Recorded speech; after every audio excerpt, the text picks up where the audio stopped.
I want to share with you guys some of the actual because what they do, and it was whenever we see these conservative, these MAGA types, these administration officials go and talk about how these folks are animals and dogs and all this stuff. There's a dehumanization process. It's what we've always done in this country.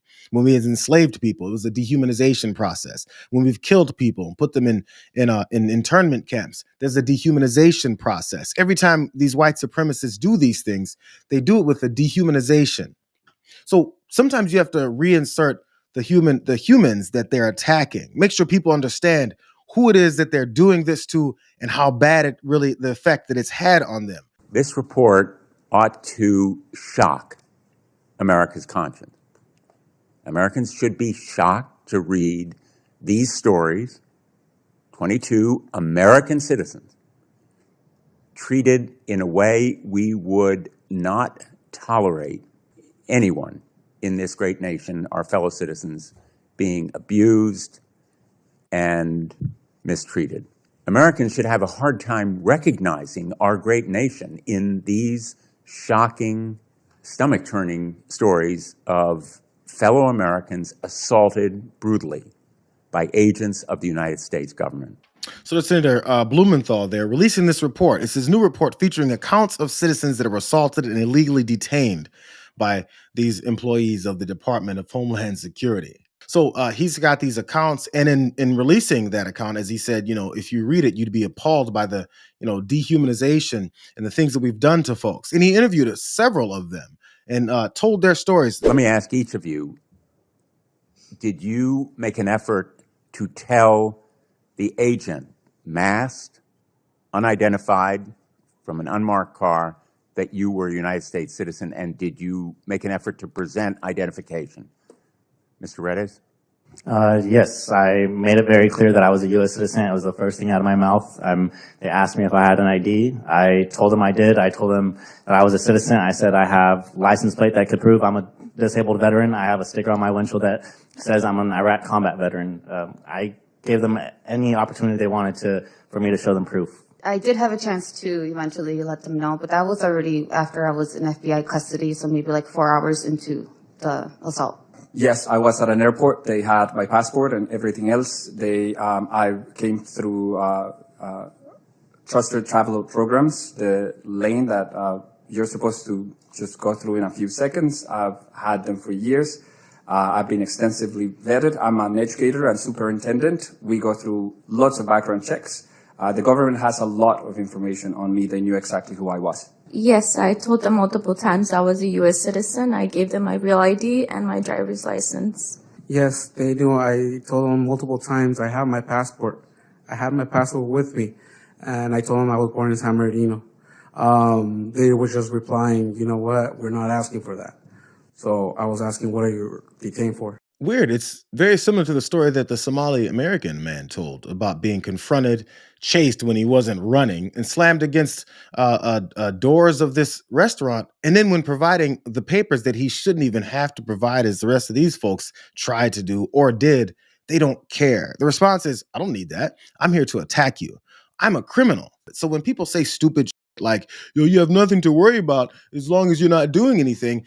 So when they're not doing anything and they still should have nothing to worry about, how come they're still being attacked is always the next question. Because their job, these DHS and ICE agents and Border Patrol guys, Proud Boys and Klans members, their job is to attack people. They get off by attacking folks. And it's even better for them if they're black and brown folks.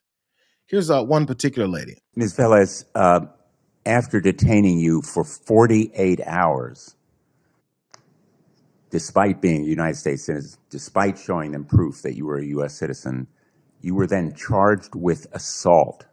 They alleged that you hit the officer in the face. Now, we saw the video.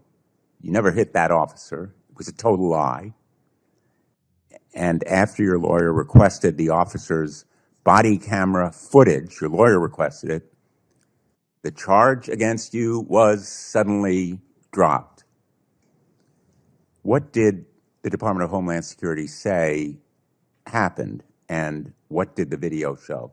They said that I had assaulted an officer, so struck them in the face, which is incorrect because they were huge.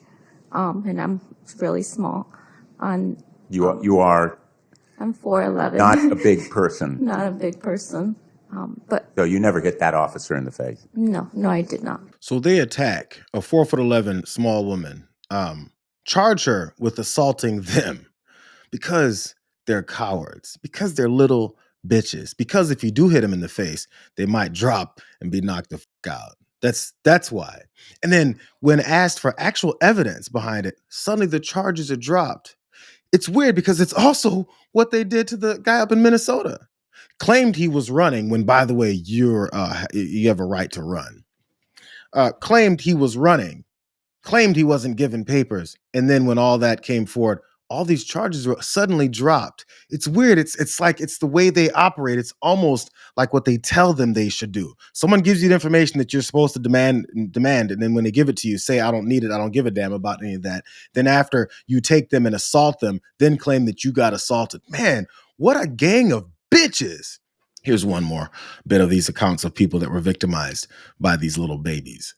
I want to ask each of you, as my final question, about the lasting effects on you.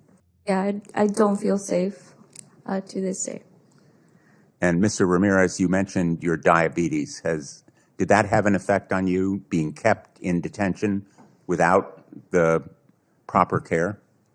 Yeah, as soon as I was released, I had to go to a hospital, get medical care. Ms. Figueroa, what effect did it have on you to be dragged from that car? We saw the video of you being manhandled and assaulted by those agents. I feel violated. I've never felt this disgusted in my life. I'm so proud to be an American, and since that happened, I'm embarrassed. I'd say the effects it had on me is that it's really just that there's really a lot of cracks in our law.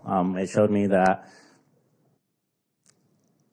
even though everything that I fought for over there, even though it says what we do for our service, I wasn't treated like anything over here. And so for me, it was just a disgrace. If you were here when I gave my testimony, you would understand how much I love my mother. And I do not want to ever stop having the ability to visit her, even if it's once a year or twice a year. And the fact that now I do not feel like I am free to visit my mother without being scared that I will be detained or disappeared at any time for any reason. I don't think that any American should be deprived from the right to visit their mother. Do you think those citizens of this country trust anything about this country anymore? Do you think they have a reason to? Like, nobody asks these politicians, these MAGA politicians, these questions to make them have to then directly and explicitly say, yeah, I hate them. Yeah, I back up the guy who doesn't respect their rights. Make them answer the question, because it's one or the other. Either they have to look really bad by saying, yeah, I'm okay with this, or they have to be truthful and say, we shouldn't be doing this. One or the other has to happen, and neither one of those answers they want to say out loud. They just want to continue to support this whole thing. One of those guys is an Iraq War veteran, the Latino man. I believe he was out in California when they assaulted and kidnapped him. Denied and ignored all of his proof of citizenship and his veteran status, and then attacked him anyway. So this whole Make America Great Again thing, it harkens back to civil rights eras when Black veterans came back from war, came back from serving their country, and got treated like they didn't even matter, got treated like trash, got treated worse than people who didn't sacrifice themselves for this country. It's still happening right now. It's happening right now. And this guy's telling his story, and there's so many people plugging their ears, closing their eyes, and shaking their heads.